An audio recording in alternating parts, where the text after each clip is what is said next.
As somebody who trained as a classical musician, Kim Williams would appreciate the crescendo surrounding the release of his book, The Rules of Engagement. And to paraphrase you, Kim, the Symphony of Vengeance has been long and it has been very, very loud indeed from certain sections of the media. But the who was right, who was wrong, back and forth, tit and tat with News Corp really overshadows some very salient points Kim makes in the book about the future of the Australian media, all arms of it. As he notes, we're all living through the largest single transfer of power in human history, from media producers to those ever voracious consumers who are quickly adapting to the way they consume media. All of us in the media are grappling with these fast-changing digital media paradigms, and Kim has a lot of very interesting points to make about the best way of dealing with that. He's also got quite a lot to say on a range of other issues, from the standard of our politicians to the quality of Australian wine. Kim Williams is a man of many, many interests. In fact, he's got one of those resumes that leaves you exhausted just reading it. His interests span the media, art and sport. In his storied career, Kim has been chief executive of a range of organisations, including Musica Viva, the Australian Film Commission, the Sydney Opera House Trust, Fox Studios, Foxtel, and of course, for that relatively brief but turbulent time, News Corp Australia. In fact, the rough and tumble at News Corp, I think, prepared Kim very well for his latest gig, which is a commissioner for the AFL. There's always plenty going on there. Along the way, he's become a member of the Order of Australia and picked up an honorary doctorate of letters at Macquarie University. Lots for him to talk about, and hopefully lots for you to ask questions about at the end of his speech. Ladies and gentlemen, please welcome Kim Williams.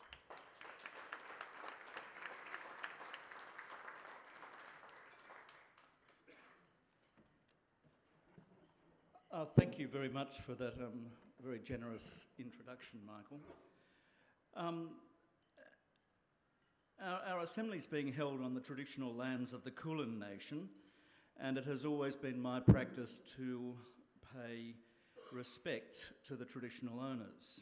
So I do pay my respects to their elders past and present, and to the elders of other communities who may be here today.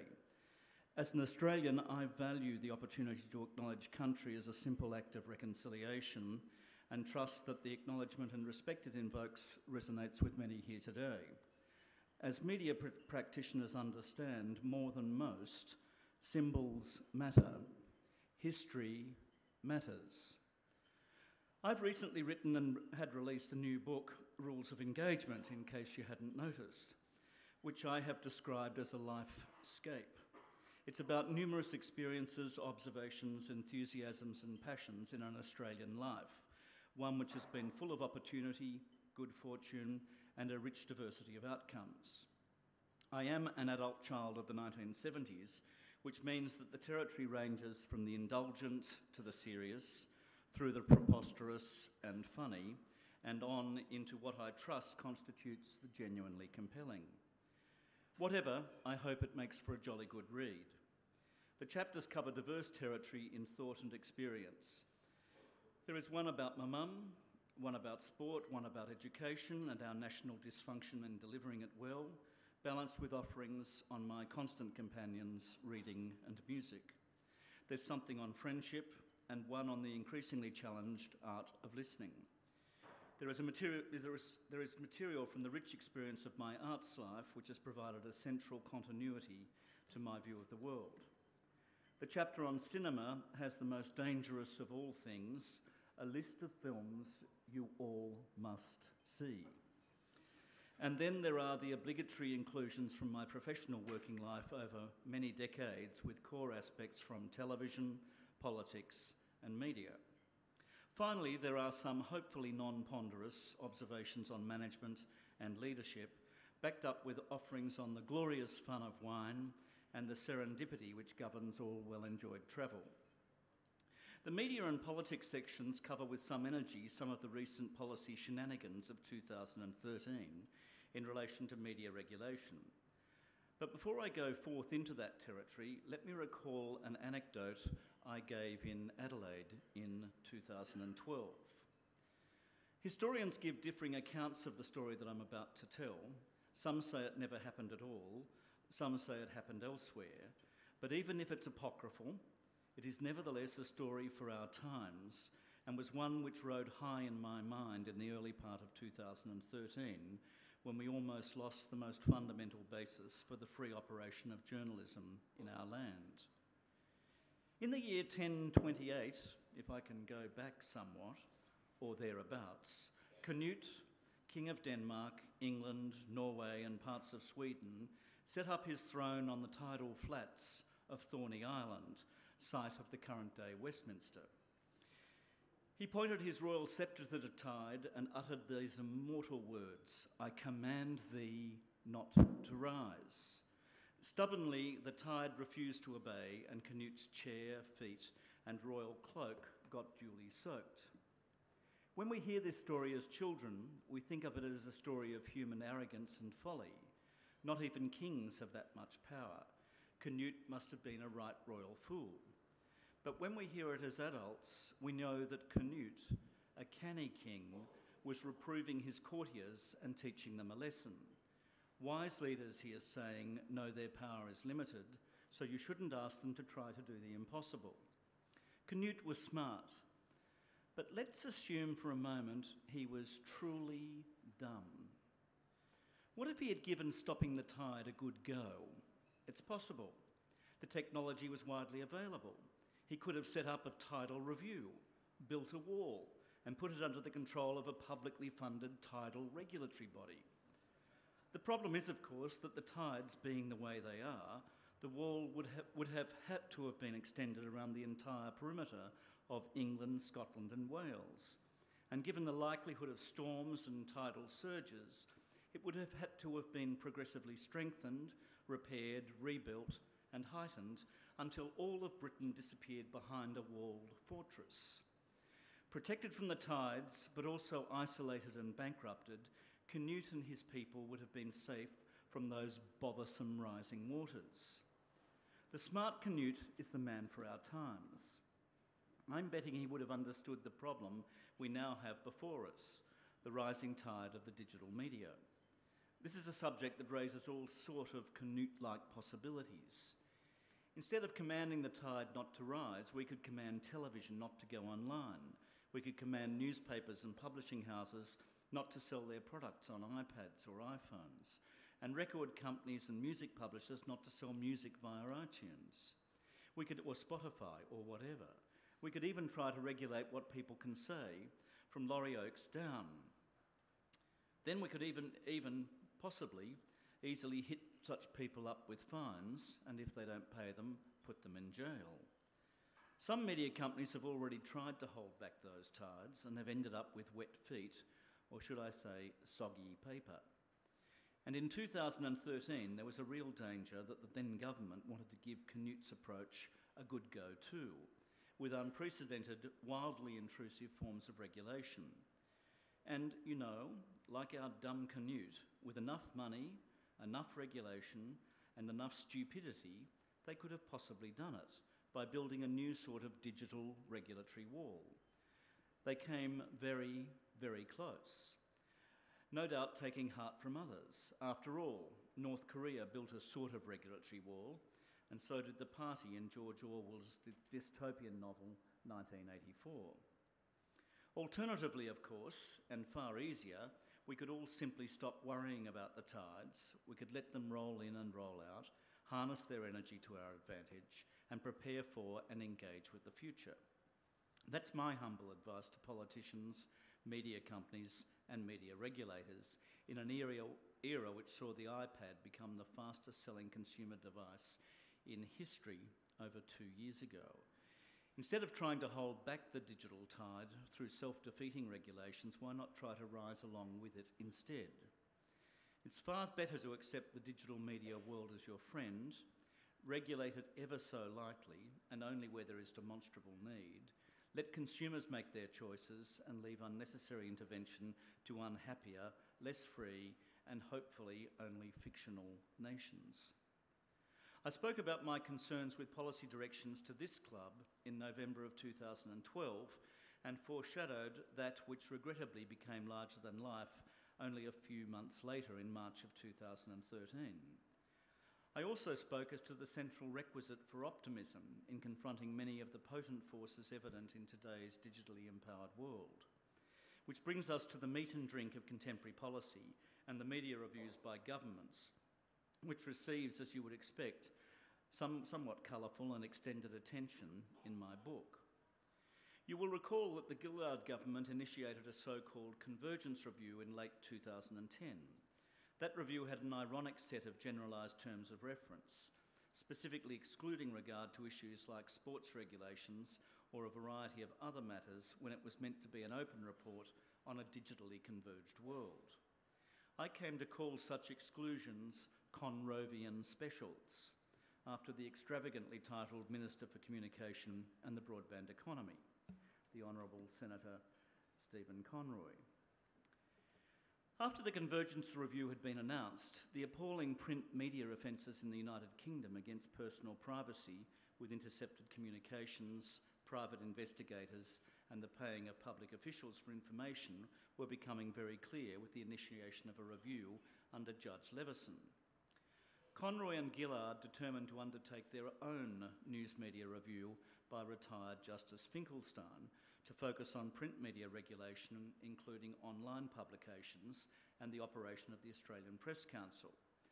At the time, Conroy said, "The government believes a separate and distinct examination of the pressures facing newspapers and their newsrooms, including online publications, will enhance our consideration of the policy and regulatory settings Australia needs to ensure that the news media continues to serve the public interest in the digital age." He indicated that the review by Judge Finkelstein would provide its findings to the already announced Convergence Review for incorporation into its report, and that the government would take a considered approach to the recommendations of both. Of the many things for which the Rudd and Gillard governments could be harshly assessed, their behaviour towards all matters media should receive a scientifically strong microscopic spotlight to ensure it is well understood and never repeated. And whilst these reviews took place on Gillard's watch, Rudd's railings against media were legendary indeed throughout his two leadership periods. And I mean legendary. The approach was anything other than one committed to consideration. Old-fashioned hysteria and foolishness ruled the day, especially with the Finkelstein Review. This was a traditional political fit-up. The terms of reference in an already declining sector were hilarious, talking about the challenge of change and assessing how well it was being managed. Why that is the business of government is interesting in and of itself. The review arose because of the inquiry into the bad behaviour of news media in the United Kingdom, mostly identified in publications like the News of the World and the Sun. But these behaviours were also part of the culture of many other newspaper enterprises to a rampant or lesser degree. The Gillard government at the time said that there were questions to be answered in Australia without ever stating what those questions were. It was an old-fashioned example of a reverse smash-up, a political get-even driven by the government expecting that all the other media vehicles would unite against News Limited, as it was then called, when the opposite occurred. Many other commentators were to follow the lead of the government. It would appear that the review was intended to discover all manner of unethical behaviour equal to that in the UK and to wreak retribution for its seeming hostility towards the government and direction from news. That hostility arose because of the government's perception as to news being obsessed with what it perceived as a biased approach to reporting on all government policies and process.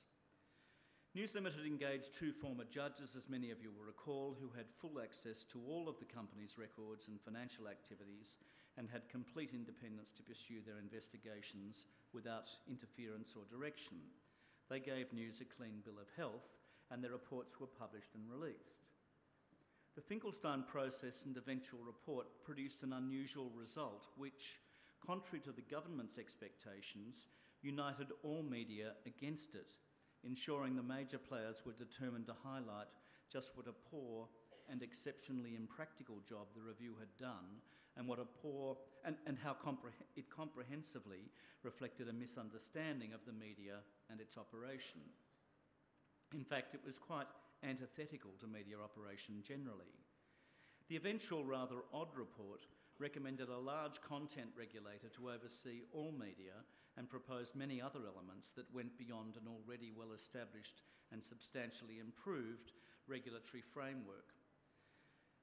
These revised codes for that regulatory framework, which had been in preparation for a long time prior to either the Finkelstein or Convergence reviews, were rejected by Finkelstein, and Finkelstein recommended a National Media Council, which it is doubtful would have passed High Court review. It would have had absolute complaints powers over non-licensed media, which was unprecedented. There were many other measures quite distant from law and precedents established over more than a century.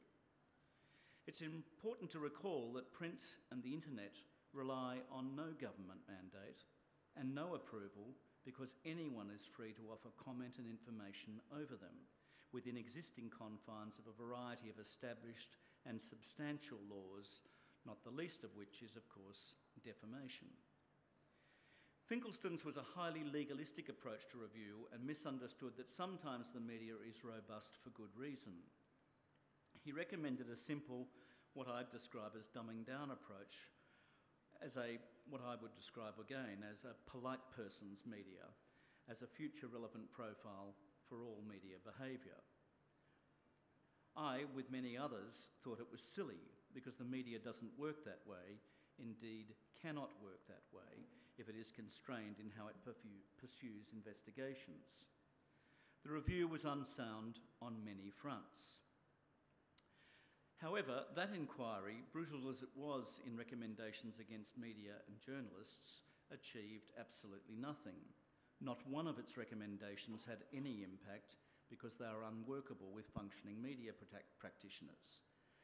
The entirety of this process was eventually buried permanently in mid-2013 after a decent silence, along with the collapse of the larger legislative actions ineptly argued for by Minister Conroy. The legislation that had been proposed hurriedly in March of last year was unusually hollow and killed itself in a way that was notable, deriving from the ministers' and the then government's own spontaneous and spectacularly poor work. The experience of much of it in time and demands was exhausting for many, many people in the media.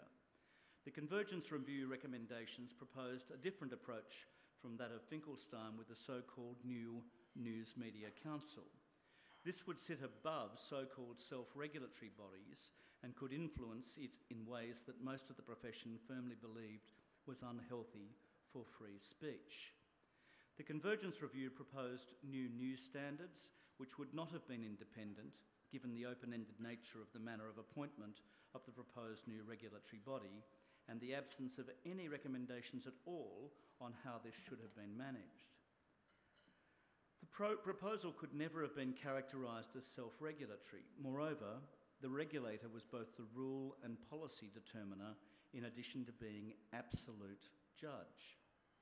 The discussion following the release of the review was, to put it mildly, robust. Following the delivery of the two reports, there had been a truly Conrovian stony silence for almost a full year. I made the following comment about the Convergence Review at that time in the A.N. Smith lecture at the University of Melbourne. I said, "Media policymakers are too steeped in a balancing the wobbly table approach to policy. They are overly driven by balancing commercial interests rather than shooting for the public interest."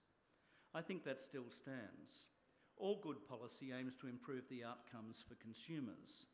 Policy change in a modern connected world must never be geared to assuaging the angry and powerful unless their case is built on coherent reason and extensively justified. When I ran News Corp Australia, I had two separate extended sessions on media policy with Prime Minister Gillard privately on the 1st of May and the 22nd of August 2012, and also a session with her and Minister Conroy and Treasurer Swan after my private session with the PM in August of 2012. I was joined at that common session with some other colleagues. In that joint session, it was made clear that there was a high priority and quite ferocious commitment to, and I quote, punish News Corp.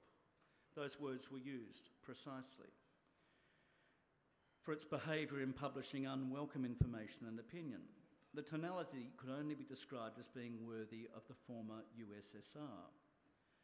After the August meeting, I visited many members of the Cabinet and Ministry to put a case in defence of established values for an unencumbered media, especially news media, in terms of government oversight and intervention. My representations invariably were well received, and many of those I spoke with endorsed what I was saying, notwithstanding a clearly evident deep loathing for News Corp on the part of many of the ministers. News Corp was seen by them sensibly as not being relevant to the central policy point at all. The issues and consequences of the mooted proposals were deemed by them to be very much more important and fundamentally anti-democratic. Minister Conroy made an ambush proposal, as many of you will remember, ramming through massive changes in the Cabinet room and then releasing a fast-track parliamentary process announcement on the 12th of March of 2013, on which there had been, as far as I can tell, no prior exchange with anyone affected by it in the media. His position was unusually severe. He proposed many measures of unprecedented intrusion into the operation of the media. These, I believe, on any analysis, were corrosive, indeed destructive, of the fabric of democracy and open comment, and derived from a new central proposition, the major reform, seen in the creation of a new regulator over and above others. It was to be called the Public Interest Media Advocate. In doing so, he advanced policy nowhere. Apart from reducing free-to-air licence fees by 50%, which survived the subsequent onslaught, the rest of the package, after concerted action, went down in flames. I quickly released a statement in response to Conroy's announcement in which I said that the Gillard government would go down in history as the first Australian government outside of wartime to attack freedom of speech by seeking to introduce a regime that effectively institutes government-sanctioned journalism. I highlighted that Conroy was threatening to take away privacy law exemptions, which, as you all know, are often described as shield provisions, which are fundamental to the operation of journalism in our democracy. He had clearly said that these protections for journalism would be removed if the proposed public interest media advocate was unhappy with the oversight of a media company's reporting by the Australian Press Council. If that had been successful, it would have removed the capacity of journalists to do their job.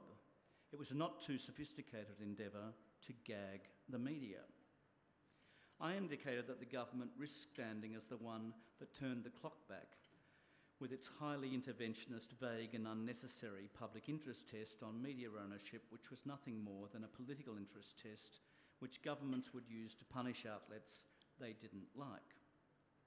The stated rationale of the public interest test was that it was to preserve media diversity, yet the Australian Competition and Consumer Commission, the Australian Communications and Media Authority, already had extensive powers to enforce media diversity, and the Foreign Investment Review Board has absolute discretion over matters of public interest recommendation to the Treasurer, whose power is completely unfettered in mergers and acquisitions attaching to offshore companies. In making his statement, the Minister made no case as to the inadequacy of those existing powers.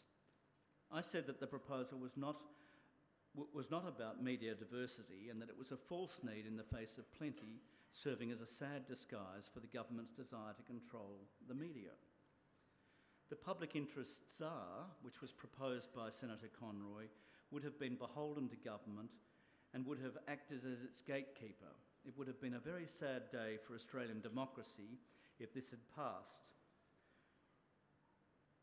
Sorry, I've lost my place. It also represented a profound debasing of public policy process in that it came after the Minister had been sitting on 2 reports for a year and then put a gun to the head of the Parliament, collectively, with a demand that passage of a series of bills should be achieved in less than a single week.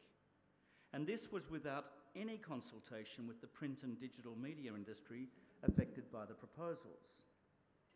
When you think about it, it's truly unbelievable, casting one's mind back to March of last year and recalling just how unprecedented these actions were and how close they came to enactment.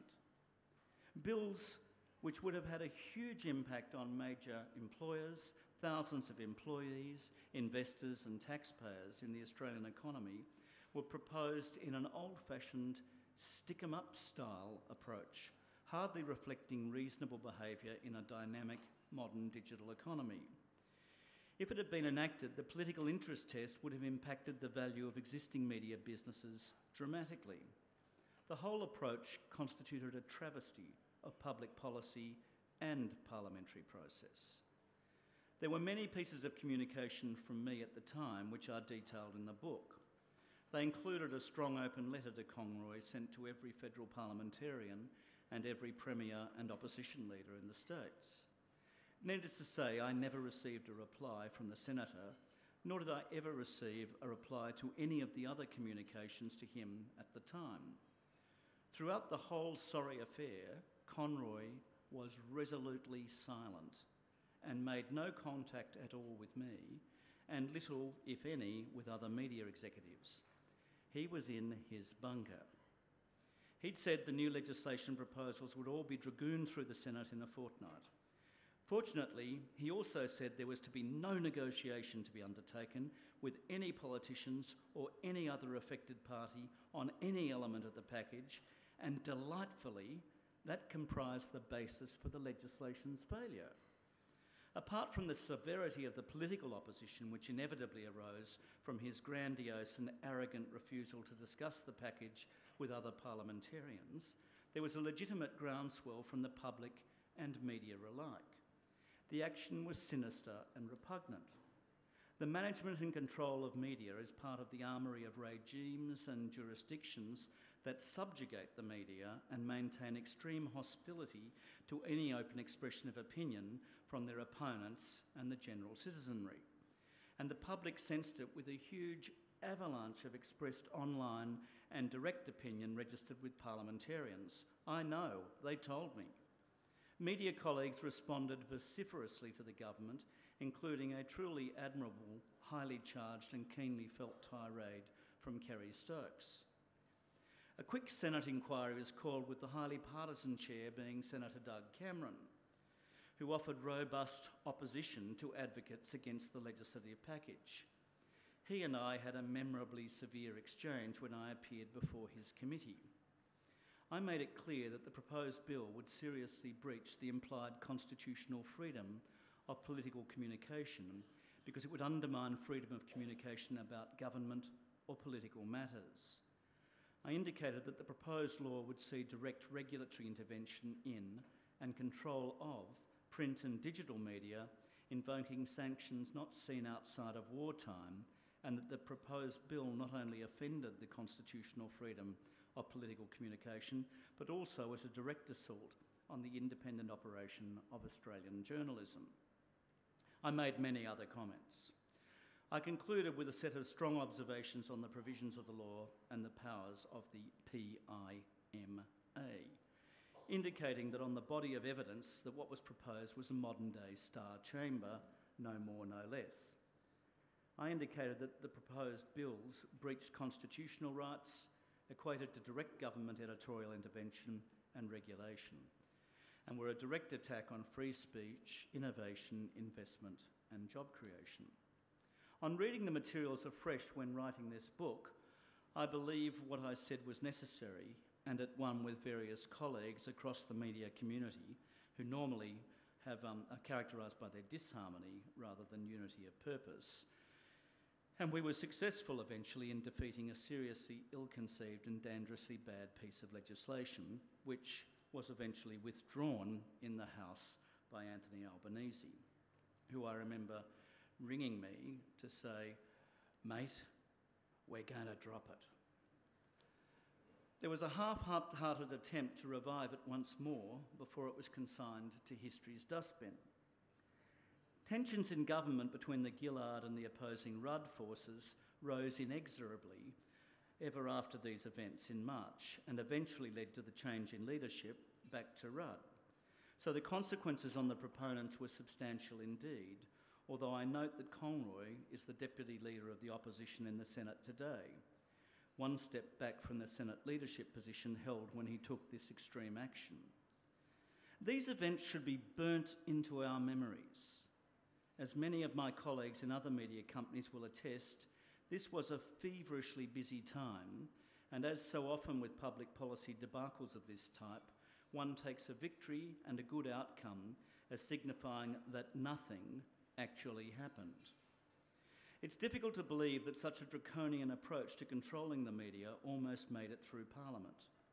Believe me when I say that it's quite possible that if Conroy had played his hand differently with the independents, he could have achieved carriage of this Orwellian legislation. It would have got carriage in the Senate. The Greens would have supported it. Reflect on it. Canute was smart. Conroy was not. My book goes on to detail a number of other political and media encounters, and lest you think me biased or curmudgeonly, speaks with some enthusiasm and a developed respect for the conviction and desire to contribute to society which lies at the heart of the majority of politicians' personal commitment. The impact on their lives is ferociously severe indeed. However, the quality of policy formulation in our national parliament has suffered for too long, as was seen in those media changes I've already cited, and I've suggested certain simple, achievable threshold reform principles on standing for office, pre-selection, and on legislative review and objective cost-benefit appraisal on all major legislative and investment initiatives. I've also offered some forthright views on the transformed challenge of leadership in the digital era in the book. In fact, digital technology and its impact on our world is an invisible hand which provides a binding agent regularly through the book and many of the experiences and challenges it invokes. I emphasise this as a result of digital technology. Many of the old paradigms and power constructs are breaking down or are already broken. The internet has no respect for the establishment in and of itself and is a furiously strong levelling agent where new models in all things are becoming commonplace. Nothing and no one is safe.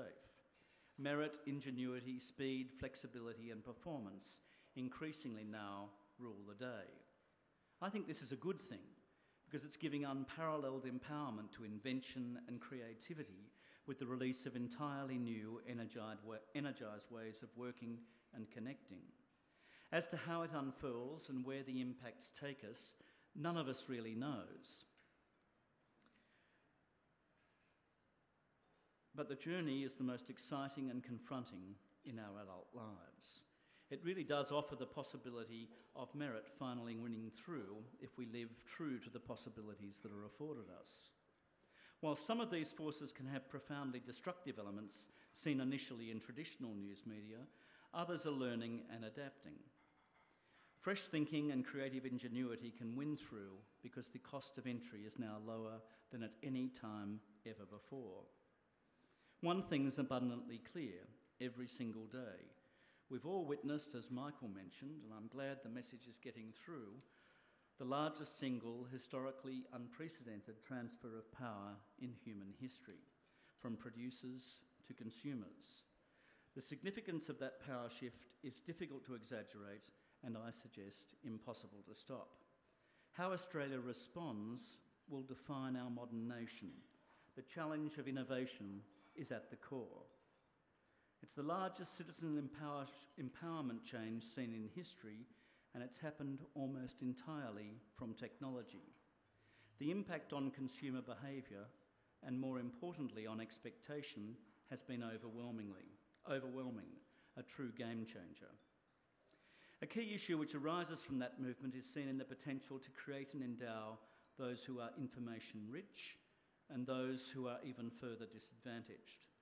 The book offers some views on the challenge of change, seen in particular in the capability of our education system at all levels to adapt and serve its community well. Our nation simply has to change in response to these forces if it is to enjoy the continuing prosperity and sustained aspiration to fairness that lies at the heart of Australian sensibility. Our society is dependent on the quality of the policy and conviction that emanates from our parliaments, and there's a real need for root and branch reform to renovate settings. I'd be happy to answer any questions.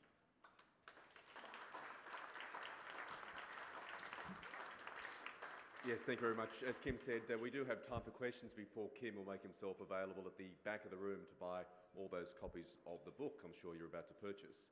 Do I have somebody off the mark here? Yes, Tony Walker. There's a microphone. Kim, thanks very much. Do I have to turn this on? Thanks very much for that presentation. I want to ask you about the News Limited campaign against the Fairfax ABC Now Press Council Axis of Evil. And PAX, my friend John Dury, and the former Financial Review colleague. What explains this campaign, which I think goes beyond sort of reasonable debate about robust competition? And do you regret yourself that on occasions you might have lent yourself to that campaign?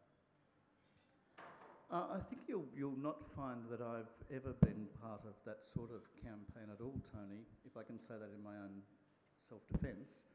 I have from time to time offered some constructive feedback and vigorous criticism to my colleagues at the ABC on certain matters, but I've done so in a spirit of close engagement with them and in a respectful way to that organisation. I've never adopted any other position. On Fairfax, I've made some comments from time to time about certain management settings inside the company. I can't recall that I've ever made a comment editorially about Fairfax. May have thought them, but I don't think I've prosecuted anything. Feel free. And I welcome your investigation, and I'm happy to offer a mea culpa if I'm wrong, but I don't think I am. I think one of the things that characterises media in Australia that is immature, unseemly, inappropriate, and hopelessly distancing of media from audience is this almost Balkan-like intensity that permeates so much commentary of news about Fairfax, news about the ABC about news, the ABC never about Fairfax, and Fairfax from time to time about others. I think the self-obsession of Australian media with itself and with endless recitals of news and review about commercial opponents is grotesquely inappropriate in terms of the disrespect that it demonstrates for the audience.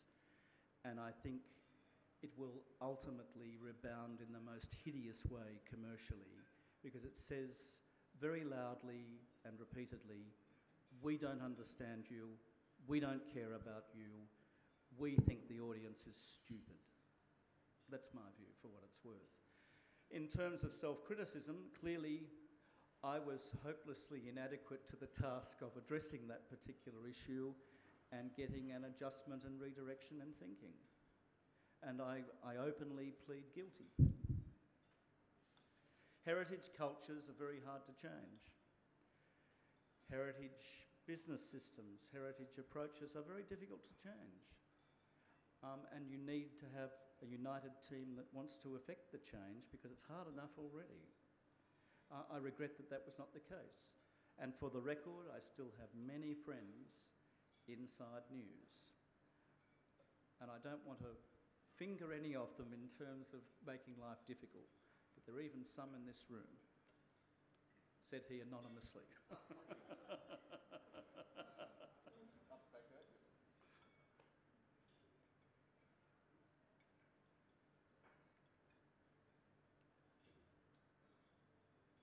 Hi Kim, Chip LeGrand from The Australian.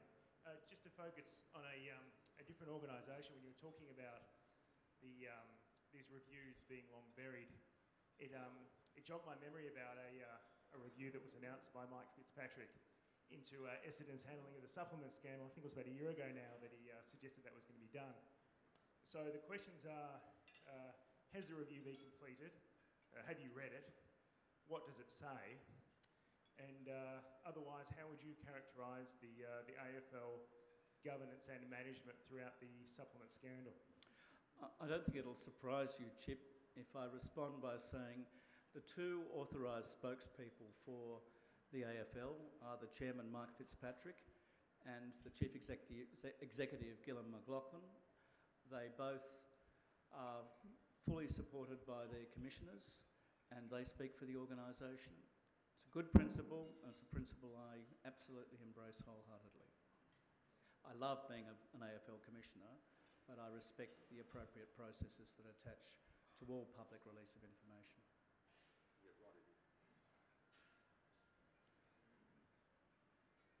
Thanks, Kim, and I love your book. Thanks. The Rudd-Gillard government tried twice, more than twice, to ram things through without any sensible consultation. The resource rent tax, which the mining industry united against unanimously and overturned, and the work that you've talked about on press freedoms, which was also, for all its balkanisation, I think united the press community here in this country in an extraordinary and wonderful way. Do you think we're getting better at stopping governments who try and ram things through without consultation, or do we need to be eternally vigilant? Well, I personally think, Rod, that it describes some deep inner illnesses in our polity. And I think it affects both sides of politics. And I think we need to see some appropriate checks and balances built into the system that reflect proper policy protocols for the consideration and presentation of major new policy.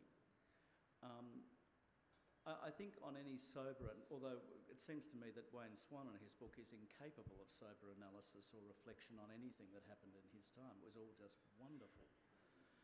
That the minerals resource rent tax, and I remember sitting with Gillard and Swan in December of 2011 when I'd just been informed of my new role by you-know-who.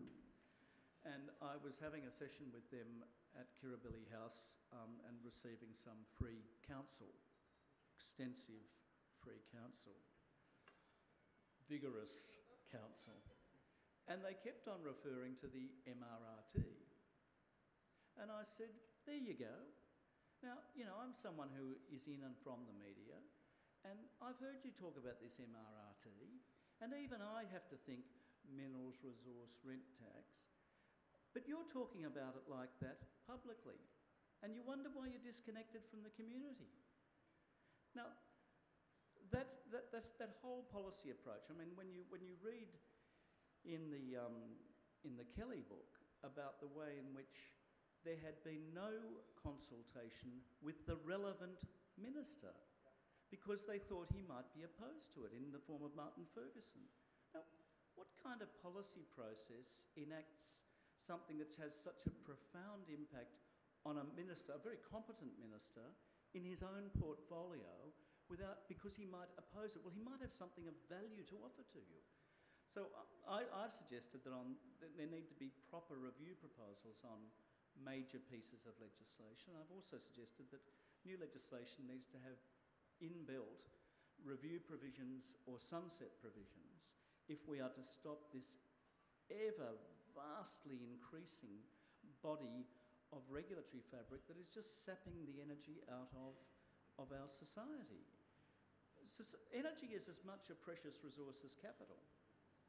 And I remember when Gillard left office, it was claimed as a great thing that over 7,000 pages of new legislation had been enacted each and every year of her government. And I thought, I'm not sure that's in and of itself something that is a claim of merit. I think we need to, as a nation, we need to be looking much, much, much more clearly. What are our intended outcomes? And let us describe them clearly, and then let's test the policy and the process and the mechanisms to see how they measure up in delivering that intended outcome. As far as I can see, most public policy with which I've had a lot of involvement in public policy over more than 3.5 decades, most policy is not composed that way. And I think we deserve better. Just over here, yep. Nick Keenan from Maxis. Kim, you've had a fantastic history in terms of in media, and I guess my question's a management one in terms of cultural change.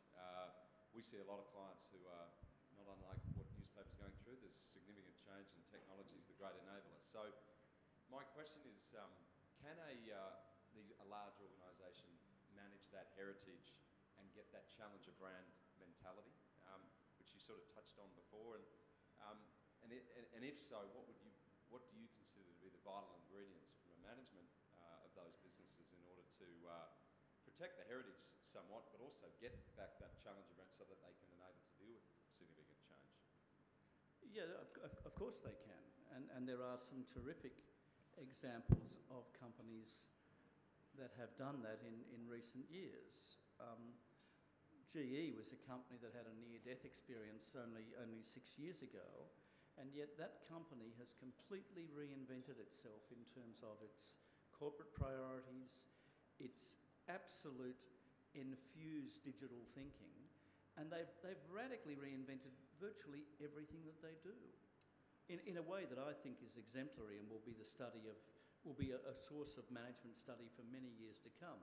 Particularly the way they built this notion of social media on a shared basis with their community of suppliers, their customers, their contractors, their consultants, certain key media who are interested in certain things like jet engines. And when they have problems with jet engines, they publish what the problem is. They put it right out into the ether. They trust this community of professionals, and they've halved their solution time, and they've halved the costs for the customers in doing that by radically reinventing the whole way they go about it. And I think Jeffrey Immelt is to be absolutely celebrated as a really great corporate thought leader in saying, hey, the world's changed. It's not changing, it's completely changed. We better get on board with that, because otherwise this company's going out of business. And I think there are many other examples. Procter & Gamble even went to the thing of bringing A.J. Lafley back into the company to completely re-engineer it. And here's someone who's older than me, and I can't get arrested, but older than me, who immediately started thinking in exactly the same sort of way. I think they're inspiring people. Kim, David Polton from Interellison. I wonder if you could put us forward 10 years. Will we be happy with our copper hybrid fibre to the somewhere network, or will we be regretting the decisions that we're making at the present time? And do you think that the business case was well made out? I do have quite a few comments about the National Broadband Network and what I would see as the complete absence of policy clarity and an appropriate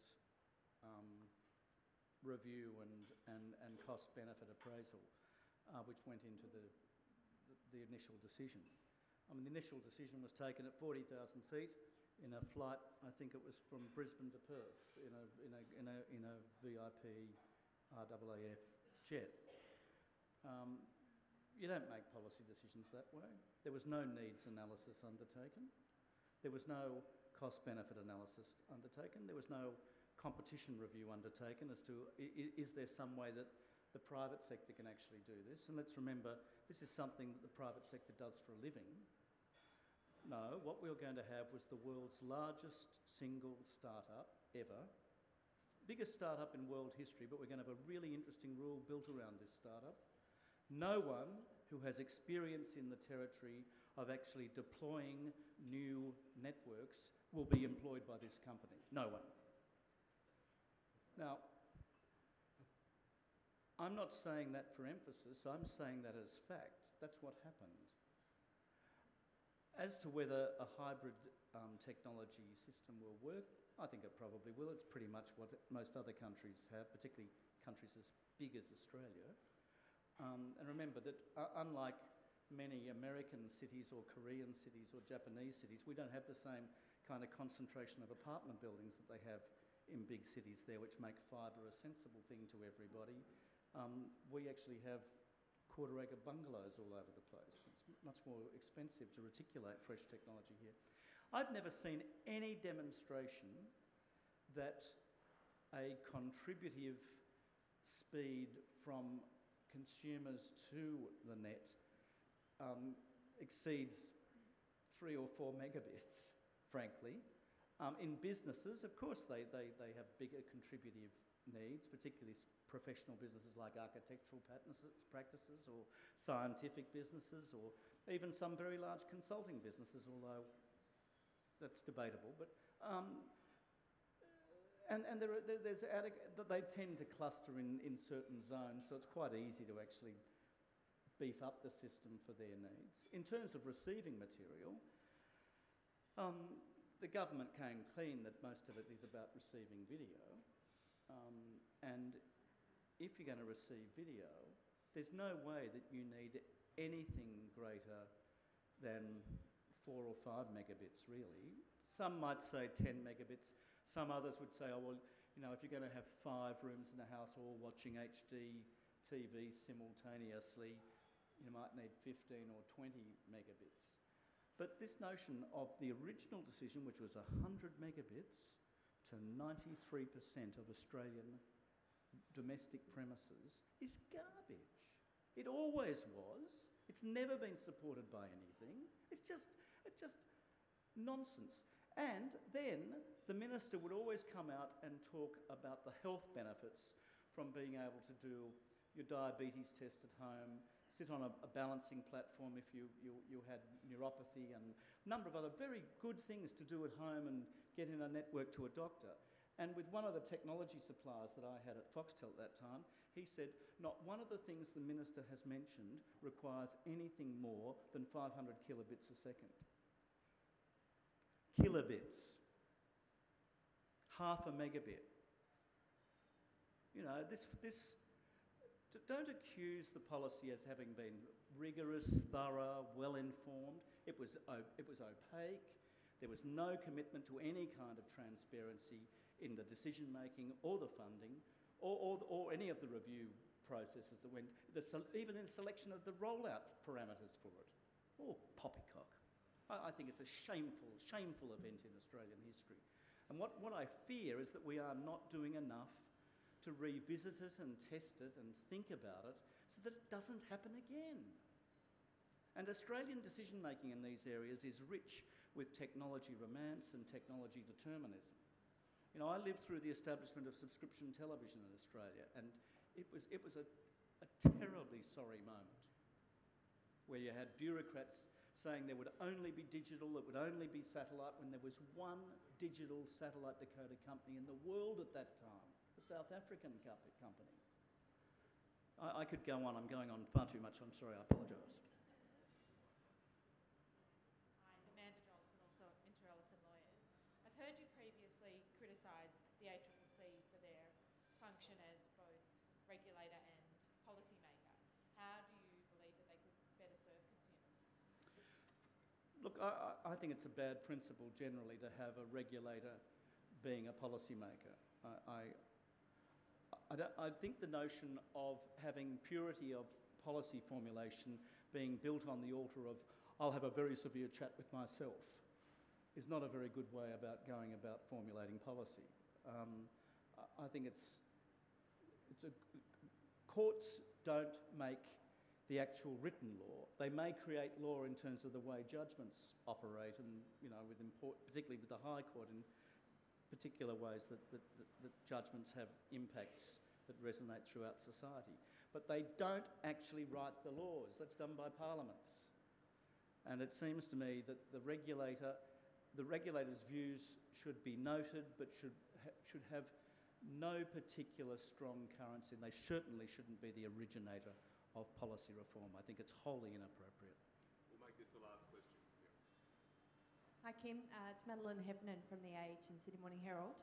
I just wanted to know firstly what you plan to do next, and secondly whether you know of any Australian media companies that are embracing and ready for the digital expansion that we're seeing and will continue. Two really simple little questions. Well, one's a very simple question. What I'm going to do next is get a cab to the airport and fly back to Sydney.